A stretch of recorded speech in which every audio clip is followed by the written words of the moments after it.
Ito po ay ang Purok Tanigi at ang lugar na ito ay maraming alaala ng mga bata pa kami.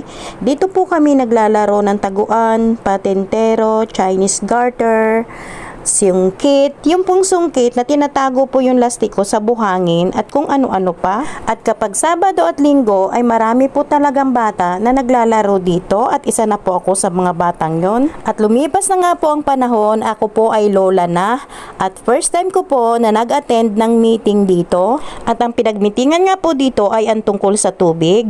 Siya nga po pala, ang source ng tubig po namin dito ay ang balon at ang topic nga po nila dito ay kung paano yung tubig ay mapapadaloy sa kanilang mga bahay at sa wakas matitikman ko na rin po yung ganong sistema at dahil nga po sa balon kami umiigi ay hindi na magbabalagwit o magpipinggan ng tubig si Manoy. O siya hanggang dito na lamang po at maraming salamat po sa kapitan.